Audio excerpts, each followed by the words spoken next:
So good morning again. My name is Paul. I am thrilled to be back here at WPCampus. It's been a couple of years since I've presented, and I'm excited that all of you are here joining me today. This presentation came about because of a conversation that I had with our fearless organizer, Rachel. I was taking her to St. Louis back to the airport one day, and I said, I really want to do another presentation that's focused on security, but all of my ideas are focusing really heavy. They're leaning real heavily toward the tech side. And she said, why? And I said, well, because everybody by now has read a How Do You Secure Your WordPress Site article. What else can I talk about? She said, well, just because they've read it, just because they've done it, doesn't mean they necessarily understand why they've done those things. And that's when the light bulb went off. And I went back, I began to research, and I read every single article in the top 10 guides, ultimate checklist for WordPress security. I began to tally all of the suggestions. So what I want to share with you today are the most common suggestions you're going to see when you go out and research. But we're not going to talk about the how. You can certainly use the information to do the how. But what I want to focus on are those suggestions and why they're suggested. And more importantly, I want to talk about the security principles that those suggestions tie back to. Because I believe if you understand those principles, you're going to be better informed to make informed decisions later on. I'm going to put this back up here. So again, if you have questions, make sure you use that hashtag and tweet at me. So the other thing I want to warn you about is I do talk a lot in terms of ideal situations. Ideally you want to do something. This is my 19th year in higher education. I totally understand that we do not work in an ideal world. I get it. Trust me. So I'm going to try to give you as many practical steps as well as the ideal. The other warning that I'll give you is I do have a lot of content that I want to share with you today. I was packing the slides with way more stuff than I could possibly get through. So I'm going to be going pretty quick. This is my small coffee mug. I actually have a bigger coffee mug, and I've already gone through this, so I also get hyped up pretty well. I drink it all. So I go really, really fast. However, it is my goal that when you leave here, you know more than when you came in, and I don't like to fail. So if at any point something doesn't make sense, you're still not clear on something, don't hesitate to stop me. It's far more important to me that you understand these concepts that I go over than it is for me to get to these slides. Deal? Deal. All right. I always like to start with a TLDR. And in this case, everything that I'm going to go over boils back down to minimizing risk. Every suggestion that we go through really comes back. We need to minimize risk. We need to do things that are going to minimize that risk. So, hello. Hey, I have a whole bunch of people. Wait a second. These are the hecklers that came in together. Minimizing risk. So before we can talk about risk, we have to make sure we're all talking about the same definition of risk. So what is risk? Well, risk is the intersection of assets, threats, and vulnerabilities. Well, we need to understand what those are. So let's talk about assets. Assets are all the things we need to protect. It could be data, it could be information, it could be systems, it could be hardware. It's all the things that are important to us that we need to protect. A threat, then, is anything that could have a negative effect on those assets. Threats are what we need to protect against. And I'm also going to use the term threat agent. A threat agent is an entity that initiates a threat or makes that threat occur. A vulnerability, then, is a weakness. Somewhere in the system could be the code, or procedures, or policies, but it could also be a gap in our security posture. And it's going to be the thing that a threat or a threat agent exploits in order to have that negative effect. And one of the best analogies I've ever come across for explaining risk or understanding risk is, let's say you are the asset. The threat is rain. So who's the threat agent? Mother Nature, right? Okay. So the vulnerability, what's that? A lot of ways to answer that. So the vulnerability, then, you have a hole in your umbrella. The risk, therefore, is you are going to get wet, or maybe there's a chance you could get wet. Now, there's one key piece of information I'm missing from the original definition. Let's say in this scenario, you're walking home from work, and it's a beautiful, warm day. It just happens to be raining. You get wet. How big of a deal is it? It's annoying, right? It's annoying, but you get a little wet, you get home, close the dryer, it's no big deal. Let's say instead you just bought a brand new pair of really expensive shoes and you're on your way to some big event. Now how important is it? Much worse. Way worse, right? So we have to take into account the impact that threat has. So for purposes of this presentation, this is the definition we're going to agree to. And that is a risk is the potential for loss, damage, or destruction of an asset as a result of that threat exploiting the vulnerability multiplied by the impact of that threat occurring. Make sense? Yes. Good? All right. So I want to talk real quick about how we, as an industry, how higher ed as an industry is a little bit different than the rest of the world. Why are we attracted to attackers? And the first is network capacity and availability. How many of you have been around on campus when your network goes down when students are there? What's it like? It's horrible. It's total chaos, right? We have lots of capacity. We have to be up all the time. So we have tons of availability. So if you're an attacker and you're looking to run a botnet, that is extremely valuable. All right, the next up is we are often rich in hardware. All our faculty have machines, our staff have machines, students bring in machines, we have connected devices. If you're a research institution, you might have your own data centers. If you're a big research institution, you might actually have supercomputers on-prem, right? All right. Well, for all that richness in hardware, we're also extremely poor in those people resources, right? The people power, the people power to go in and manage and maintain and update and secure these hardware devices. And that's really become ripe for exploitation. Because not everybody can have a .edu, you have to be vetted. We're often resistant to blacklisting. So you can actually have some problems in your domain and not get blacklisted right away because you have to be vetted to have that .edu. Well, if you're a black hat and you're looking to run a spam campaign, that's extremely important because you can run that spam campaign for a lot longer without getting blacklisted. Along with that, our SEO, or the SEO reputation of .edu. So usually search engines give a higher ranking to those links coming from a .edu domain, edu domain, than they would others. So again, if you're a black hat, you're looking at doing black hat SEO campaigns, that's going to be of extreme value. In addition, we have all kinds of personal identifiable information. If you happen to have a hospital or med school connected to your university, we've got possibly health information. If you're a research institution, we have confidential intellectual property. You might have export data. You've got government contracts. You might have national security interest data. What are these all examples of? Assets, right? Extremely valuable assets. This is why we as an industry, unlike most of the rest of the internet, are not just targets of automated attacks, those that fire out and just hit everybody like Mike talked about yesterday. We actually are often the focus of targeted attacks from both nation states and criminal organizations because we have stuff that they want, which means we have to be even more vigilant about securing our stuff.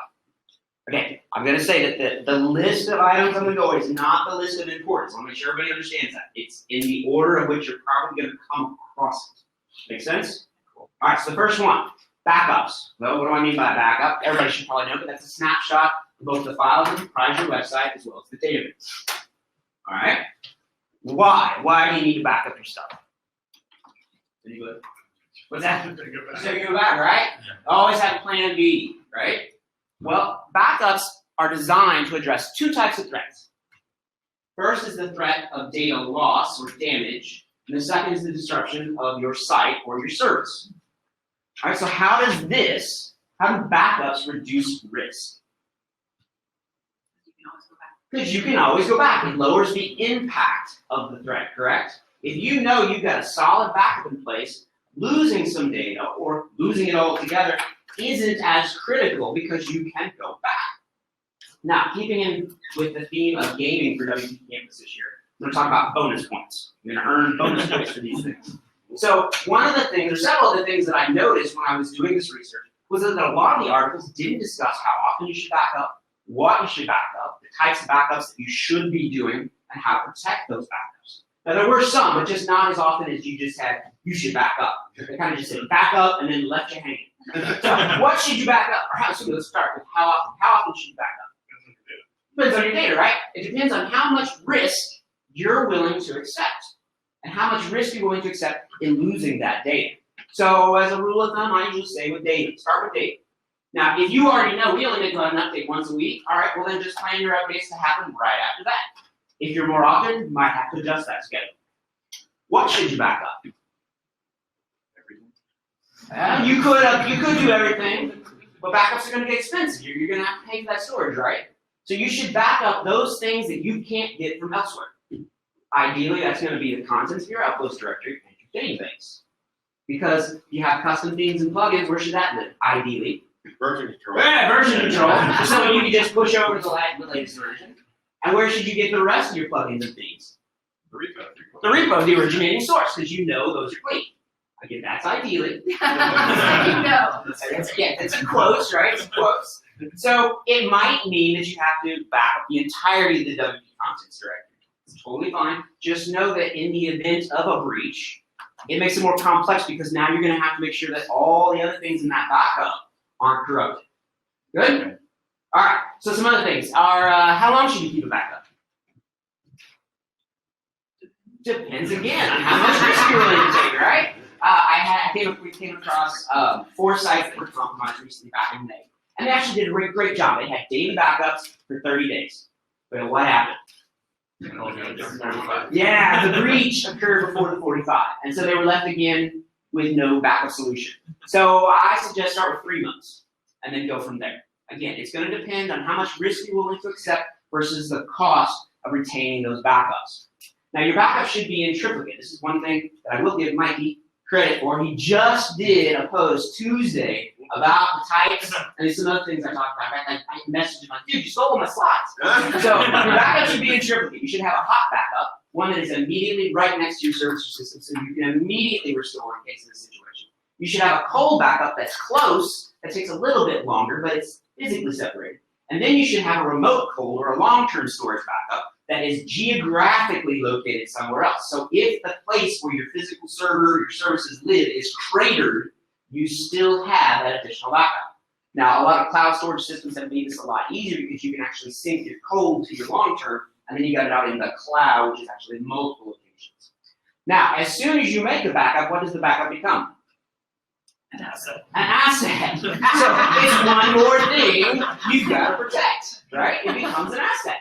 So a lot of the backup plugins that you can install, put them in the uploads directory. The uploads directory just happens to be a publicly accessible area. Now, they do try to protect those by blocking access to them, but there's still the ability for server misconfiguration, environmental misconfiguration, and those things could be exposed. So as a bonus point, don't store them in publicly accessible areas, even if they're blocked. Move them out. Let the backup plugin run, chuck them over somewhere else that's not publicly accessible. The last, and this is nobody talked about this except for Mikey's post, is test your backups. The last thing you want to do is go back and restore, and then discover they're corrupt, they're incomplete, or your scripts have not been running for 6 months, and you've got nothing. So make testing those backups part of your routine. The second one that was most often mentioned was keeping WordPress up to date. I'm sure you've all heard that over and over. You know what it means, but why? How does it reduce the risk? Well, those updates often address security issues. They often contain security updates, and those potentially remove an exploit or an exploitable vulnerability. So I am going to mention the hows real quick, and then notice their asterisks. So don't turn off the automatic minor updates. Keep up to date with the latest branch release of WordPress. But that's ideal, right? How many of you have strict change management policies where you cannot introduce change into a system except within time frames? I know, okay, at least a couple of you. Right. So again, that's ideal, right? So if you are in this type of situation where you can't introduce change right away, you might be a good candidate for investing in a web application firewall. Has anyone not heard of a web application firewall? Or is everybody cool? Everybody knows what those are? Do you need a definition? If I need a definition. Okay, that's good? That's, okay, definition. All right. So a web application firewall is a piece of software that sits in between your site and the internet, and it intercepts requests to your site. And it looks at them and evaluates at them, and if it determines that those are malicious, then it drops them that can't even get. So this can buy you time between when a vulnerability is disclosed and when you're able to introduce those changes, patch those systems, and drop those packets. All right, I say stay up to date on the latest branch because while I give kudos to the core team for always, so far, going back and backporting security fixes into those older branches, that doesn't mean they're always going to be able to do that. The latest branch is always going to have the most focus, the most eyeballs on it. So as best as possible, stay up to date. So what security principle does this tie back into? Well, it's either don't use components with known vulnerabilities or patch and remove those vulnerabilities as soon as possible. The third one is strong passwords. Again, I am sure you've all been hammered to death on strong passwords, so I won't go too long on this. But a strong password is simply one that has a complex set of characters, is long and unique, doesn't contain any common dictionary words. And how does it reduce risk? How does it reduce risk? Makes it hard for automated. Yeah, makes it hard for system, an automated task, somebody to either guess or historically what we refer to as brute forcing, where you just tries every possible combination of letters and characters and try to guess your password. The ultimate goal, though, is the threat we're protecting against is unauthorized access. We don't want somebody to have access to things they shouldn't have. Now, even more important than important than complexity is length. In fact, adding just 3 or 4 more characters to a password has the same entropy, the possible total number of combinations, as does adding extra complex characters into that base password. How many of you are fans of XKCD? Might be, yeah, you guys see it. He did a great little article about this very thing, right? We created these really complex, hard passwords to remember. What we really need is length. But wait, what if instead we combine it? We take really long passwords, make them totally random with a whole bunch of extra characters. So here's your new password. All right, and if we were to take 1 billion guesses a second, it would take, I'm not going to say that, a really long time. A really long time to try to brute force that password. So we're going to take this password and we're going to use it everywhere, right? Oh, good, everybody laughed. Good. No, this one's even more important. Uniqueness, right? Everything, every password you use should be unique, right? Because as of 2017, 7 billion sets of B sets of credentials have been leaked. Now, Mikey mentioned this yesterday. Has everybody heard of Have I Been Pwned? Yeah? All right. If you have not heard of Have I Been Pwned, I actually have it up here somewhere. I thought I did. There it is. Have I Been Pwned has collected 5 billion of those sets of credentials, and you can actually search to see where your credentials may have been leaked. I encourage you to make this a routine thing that you go and check just to make sure. Because what's happened is all those credentials, those passwords, have been compiled, they've been analyzed, they've been cross-referenced, and we now have large collections of what the most common passwords are. So instead of typical brute forcing or historical brute forcing, we no longer see that. What we see now are them brute forcing attempts with common passwords, or they actually purchase the full set of username and passwords and do something called credential stuffing, where they go and try those known usernames and passwords in a bunch of different systems to find out where they've been used. All right, so here's all your passwords. You have long, nice, complex passwords. How many of you can remember all these? Exactly, right? So, how many of you use Password Manager? Religiously, every day, for every service, you have no memorable passwords except the ones you have to. I see a couple hands that are not up. I'm serious. Use password. Like as soon as you get out of here, go and find a password manager. There's paid ones that are really nice and do a whole bunch of stuff for you. There's free ones. Get a password manager of some sort, okay? There's just no way you can remember those complex passwords, but it's crucial that you use complex, unique passwords everywhere. You also need to make sure that you're doing that for everyone, or to everyone, I should say, on your sites. Make sure everybody on your site is using strong, unique passwords. I think Mikey just released a plugin not too long ago that actually checks Have I Been Pwned for passwords. I did, but now WordPress does it. Oh, so now WordPress does it too. So you can use that. We in education, though, are often lucky in that we have single sign-on systems, right? Integrate with those single sign-on systems. Those systems are designed from the ground up for authentication, right? That's what they're built for. They're built to handle password audits and password resets and password recoveries. Take that responsibility, remove it from WordPress because that's not really what it's best at. Give it to something that's built for that from the ground up. And then for you, again, everywhere, don't reuse a password anywhere because the last thing you want to do is have those credentials out there that then makes your password on your site a vulnerability. All right, so number 3, tied for number 3, is keeping your themes and plugins up to date. Just like core, you want to make sure that you keep those themes and plugins up to date with what the developer has released. Unfortunately for you, there is no real standard for versioning, I should say. So just looking at a version number, you have no way to tell if a developer has released a security update or a bug update. And in addition, the change logs aren't standardized. So some developers won't mention a security fix at all. Some will call them a bug fix. So you really have no way to know when you see that there's an update what the update is. The best course of action is just update everything as often as you can, ideally. Because again, some of us are in these strict change management policies. So again, if you find yourself, you've got strict change management the WAF can help mitigate that risk until you're able to patch those systems. So some bonus points is you should know what you have installed and more importantly, why. If you log into your dashboard and you can't immediately go through that list and know exactly what those things are doing, that's a problem. I have come across way too many infected sites where I go in and I go, you're 5 versions behind, why have you not updated? And they said, well, I don't know what it does, and I was worried it was going to break the site if I update. That is not a situation you want to be in. So audit those plugins and remove those that are no longer in use. The other thing you want to do is limit your plugin in use.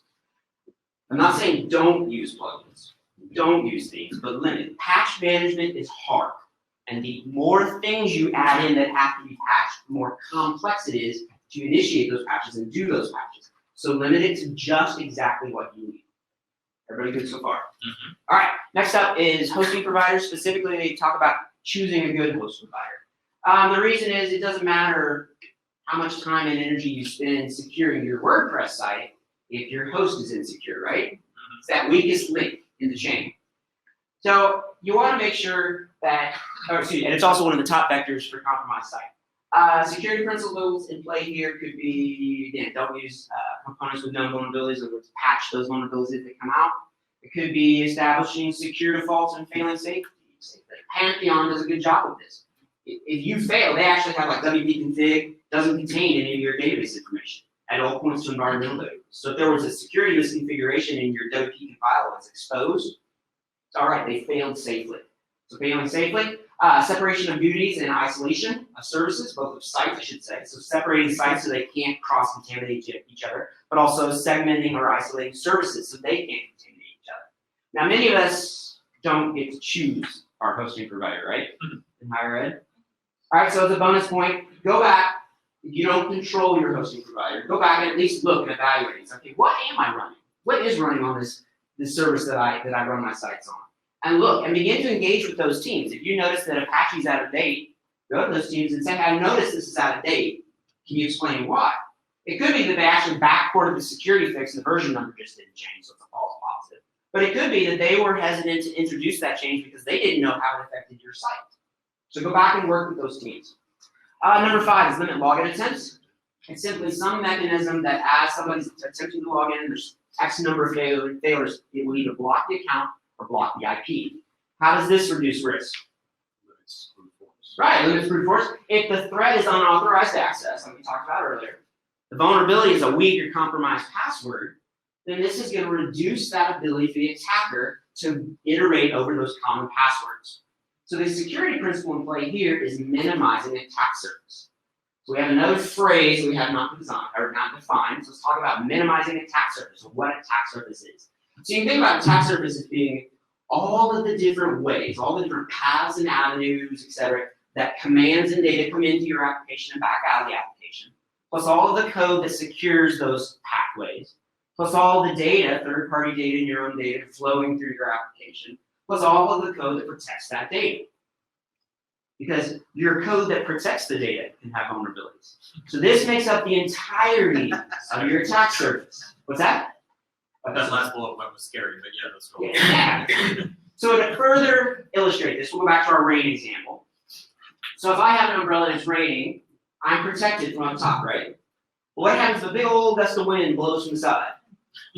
I got all this attack surface that's available, right? So our beautiful model has demonstrated minimizing that attack surface. They have a raincoat on, they've got galoshes, and they've minimized the ability for that threat to occur. That makes sense in minimizing that attack surface. All right, good. See, look how much you're learning. All right, so it's going to slow down those attackers from those brute forcing or credential stuffings. And in addition, it's going to free up some of your own site resources because your site is no longer having to respond to all those authentication attempts. The bonus points is make sure that whatever method you've engaged or used is also taking into account XML-RPC, because XML-RPC, that API that allows us app-to-app communications that WordPress, the older one that was there before the REST API, that has authentication methods. If you invoke or use authentication methods in the REST API, make sure it's also taking into account that as well. Number 5 was default credentials. That's the 5th most common one, or tied to the 5th most common one. It is a security principle or best practice that in any new system you bring up, you change the defaults. And you don't want to bring up a Linux system and leave root as the username and password, right? So one of the most common suggestions is that you remove or rename that default admin account. You do that because attackers are going to start with those defaults. They're going to start with admin. However, and Mikey brought this up. So for those of you who were in Mikey's in his presentation the other day, saw this.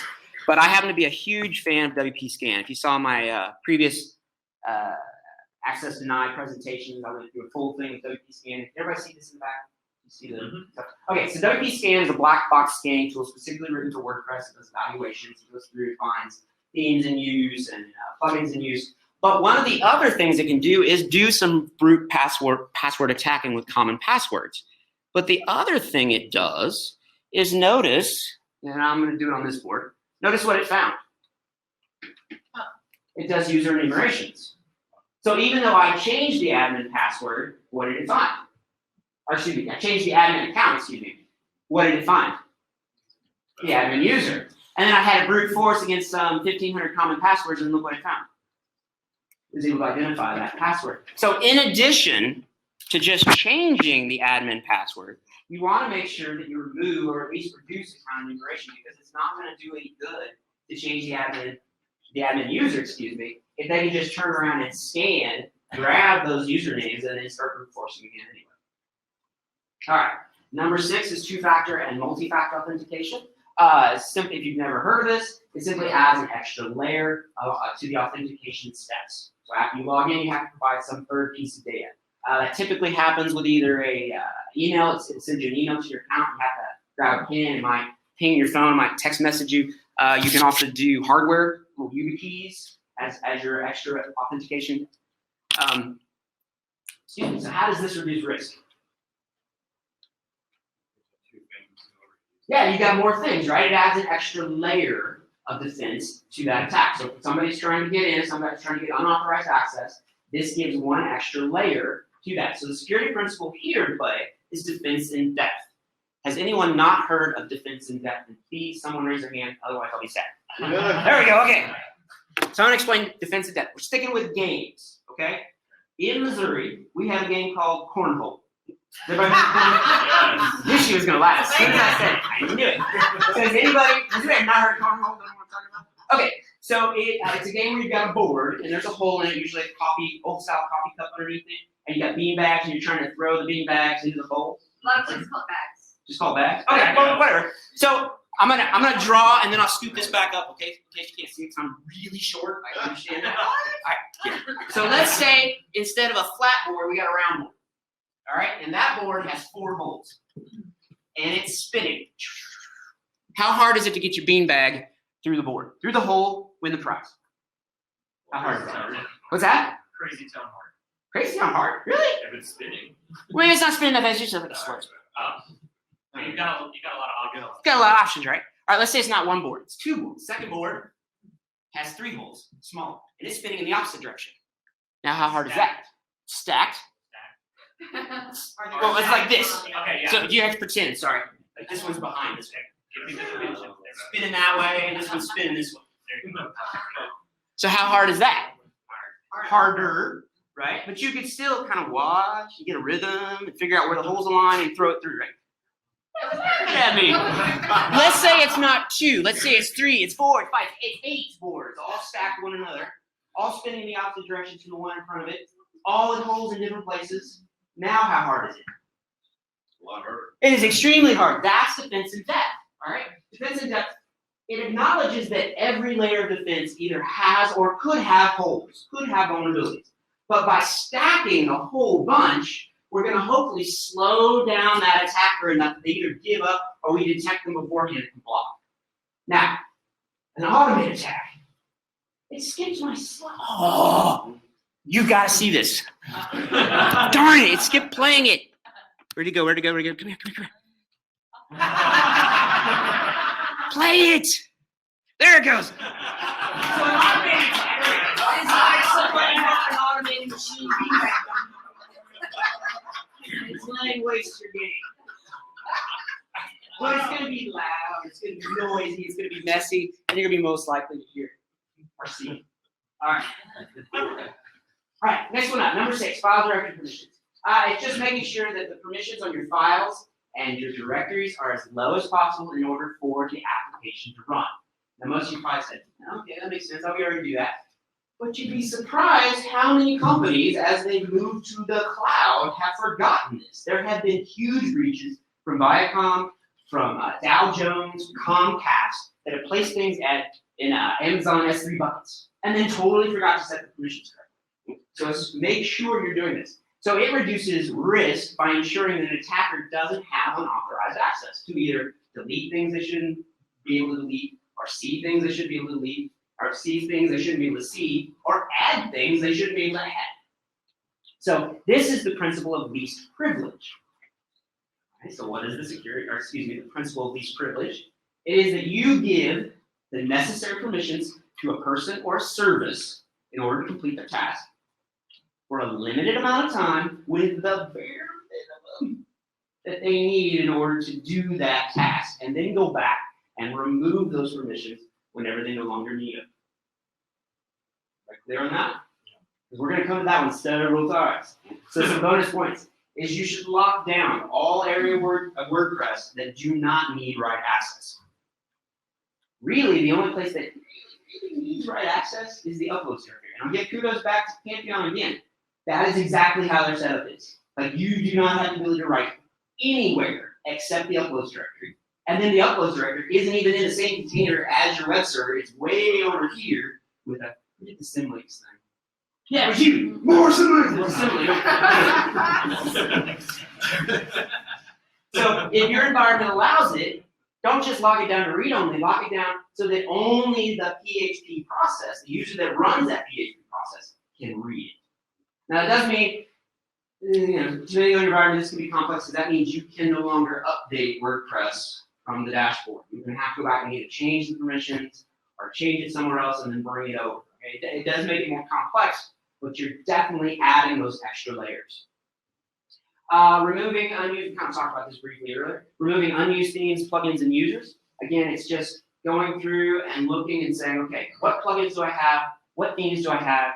What users do I have that are no longer being used? Because if they're gone, they're no longer a vulnerability, right? They can't be exploited if they're not there. And a user account, a non-active user account, is just one more account that can be compromised. And it also, again, removes potential vulnerability. I need a drink real quick. I'll get in a second. So bonus points. It's the coffee. Look at all that. So make sure, again, that you're doing a routine audit of your themes, your plugins, and your users. Every time you go to check for updates, go and look through that list and make sure that you recognize and know everyone that's in there. If there's an admin user you don't recognize, that's an automatic sign that you have a problem. The other thing with that is, I get that one now. Sorry, myself. So protect WP-Config.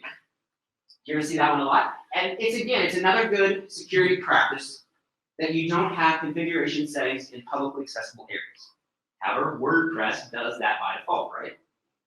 All right, so what you'll often see is you should have rules to prevent access or move the file somewhere else. Again, just in case there is a server or environmental misconfiguration that then inadvertently exposes that data, because that file often contains your database credentials and your salts. Like I mentioned earlier, Pantheon's a great example. They have all that data somewhere else. So if your file is exposed inadvertently, nothing is actually revealed. So bonus points here, again, just like I mentioned, set that file permission to only readable. If you can't move it outside of the public accessible area, set that file to only readable by the PHP process. I did forget to start this. And then also see hosting provider. So the next one is protecting and limiting access to the admin area.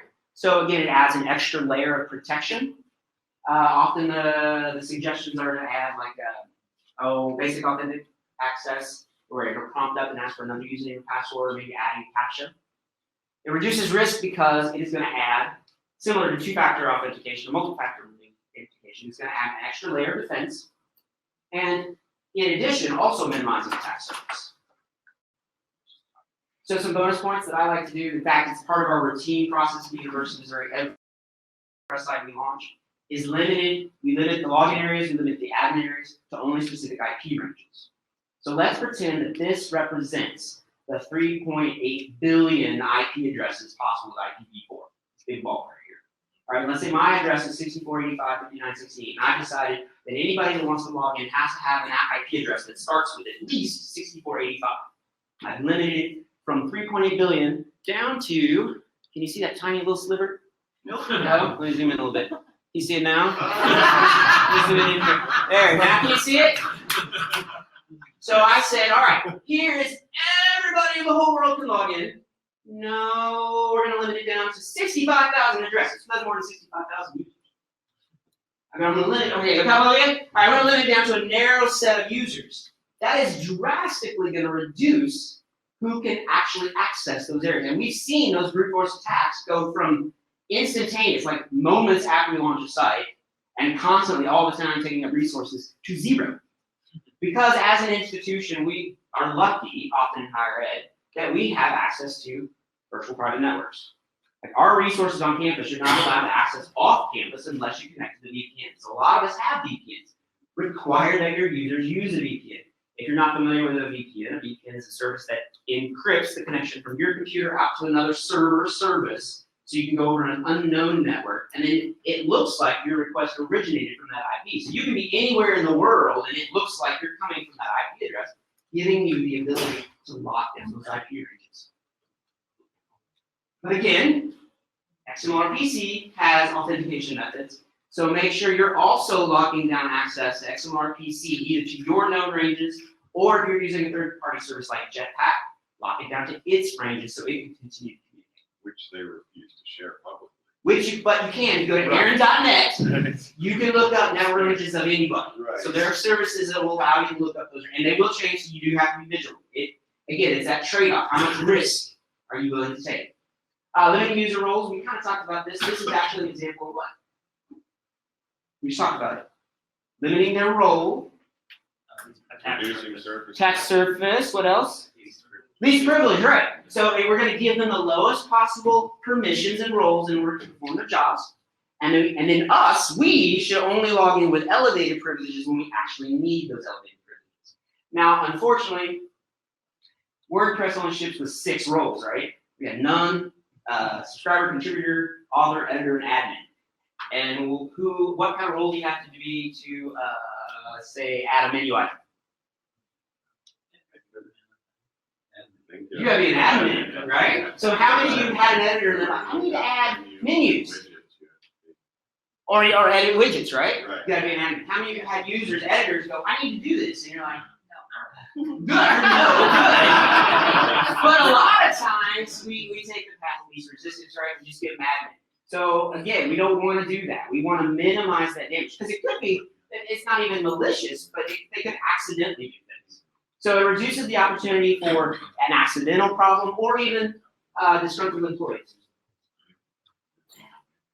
So some bonus points, create or add some custom roles. So if you've got an editor that needs to edit a menu, well then create a custom role for them that gives them that single permission in addition to the editor role, and let them have that. Again, minimizing those roles to as little as minimal as possible. And again, do those routine audits and remove permissions from people that no longer need them. So if you've given that custom role to somebody and they're no longer in that position, don't just leave them there.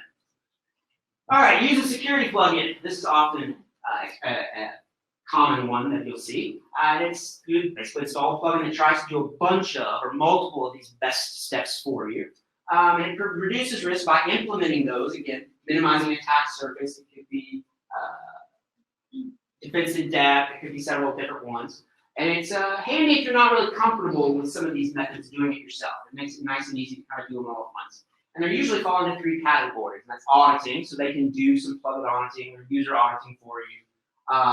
Prevention is another one. They might actually implement some of these changes, make access changes to block access to things like we talked about. The other is detection, watching file changes. The next one up was disable file editing. Is everybody familiar with the file editor in WordPress?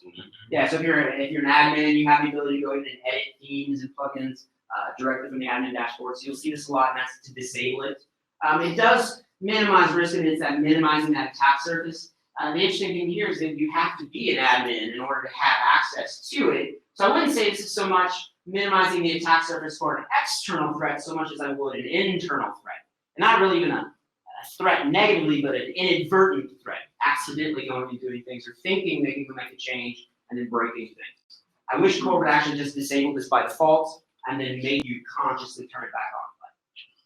All right, number 9 is trusted sources, which is one I had never really thought about. Like, I thought, why would you go get plugins and themes from weird places? What? That's one you're going to see a lot. I guess maybe smaller businesses think about doing that, and that's just don't obtain plugins or themes or anything from unknown sources or things that aren't that trusted areas, because that code may have been altered or infected. What's that? So there are a lot of people that do that, especially for the premium plugins. They'll go find it on In a like GPS free or reroute. TPL club. Right. Yeah. Yep. Yeah. So yeah, if you're gonna, I would. Yeah, I don't. I just wouldn't do that. Number 9, I'm not gonna go on because I'm sure you've all heard that. Implement SSL. That's simply adding SSL certificates to your site. It encrypts the communication between the user and your site, making sure that those credentials as they log in are passed in clear text, and it's minimizing that attack surface. And I'm running out of time, so we'll go a little faster. So bonus steps is don't just enforce it in the admin area, the login area, enforce it across the entire site. There's no reason not to. As soon as you set up a new site, just make the site address HTTPS so that all your goods, all your links, everything is automatically encrypted. Number 10, so I want to get this one. Do your homework on themes and plugins. This one was not talked about a whole lot. Do your homework. If somebody comes and says, hey, I want to add this plugin that does this cool new thing, this new shiny, you should say, wait a second. We need to do some research. We need to make sure that this plugin is safe, this theme is safe. Because do you have any knowledge necessarily of their secure coding practices or their security policies? No, you've got no idea. The plugin ecosystem is great, but there's no standards really. And the plugin team tries to check these plugins. There's just no way they can scan through all the code. So how does it reduce risk? Well, every piece of code you add into your system is one more potential exploitable vulnerability. And it's one more area that adds or increases your attack surface. So again, this is from Tony Perez, and he said kind of basically what I just said, and that plugins, themes, that ecosystem is definitely what has propelled WordPress to the 31% of its market share. But it's also been its Achilles heel because there's just no standards, and it's one of the top ways that sites are compromised. Mike talked about that yesterday with the Flickr plugin and that arbitrary file upload. So security principle to play here is be paranoid. Be skeptical. Oh, I didn't actually cross out her name. Oh, yeah, I did. So that's me. I'm constantly paranoid. I'm constantly skeptical. I'm known for being. So that's not really a security principle. The principle really in play would be that you should treat all third-party code, all third-party plugins, all third-party data as hostile. Anything you add into your system, you should just automatically assume is hostile. So check out the vulnerability database. There's a database, WP-Vulnerability, that lists out all known disclosures for every plugin. You can check it. Run your plugins and themes through PHP Grinder. It's a static analysis code evaluator. Know that you might get false positives, so you're going to have to be a little comfortable with evaluating code. Run that third-party code if you can through PHP Code Sniffer security audits locally. You're used to using PHP Code Sniffer maybe instead of your automated test. Or run some other local static code analysis. Do some type of verification on those plugins before you introduce those into your system. Ooh, these are all tied to number 11. I just skipped them. I'm sorry. Back up, back up, back up, back up, back up. There we go. No, all tied to number 11. So real quick, what'd she say? She said, all right, we got it. Back up. Web application firewalls, moving and hiding your login location, routine security scans. Logging is super, super, super critical. If you're not logging and there's a vulnerability or there's a breach, you're not going to know how they got in to be able to go fix it.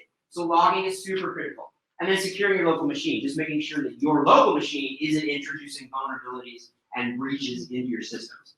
Sorry, I had to go for I warned you, I had way too much stuff in here. So some things that were low on the list that I thought should be higher is that blocking PHP execution from areas it should not be executing, which is pretty much everywhere except a very few narrow areas. Logging again, segmentation, isolation, sandboxing both sites from each other as well as services. Being selective XML RPC, I'm going to go faster. Remove software and services everywhere, not just in WordPress, but in your entire stack of software. If you're not using something, get rid of it so it's not exploitable. Limit the number of plugins you use. Last is monitor file changes. And last, stay informed. You got to stay up to date. You got to try to make sure you're staying on top of things. That's the reason why if you're in the Slack channel, the Slack channel, that I do the weekly plugin disclosures list, because I've got to be able to stay up to date. I don't know what's running on my campus, unfortunately, because we're decentralized. So I've got to stay up to date and send these out. So stay informed as best as possible. Here's a big summary. Always be thinking in terms of, am I adding risk or am I minimizing risk? All right, everything. Think in terms of adding extra layers of defense. Don't use known compromised stuff. Be paranoid, be skeptical. I'm out of time. I gotta go. That's me. I'm easy to find online. Gilzow, Gilzow. I'm Gilzow in Missouri. I'm Gilzow on Twitter. I'm Gilzow on Facebook. I'm Gilzow on WordPress. And if you hit another Gilzow, it's my brother. So super easy.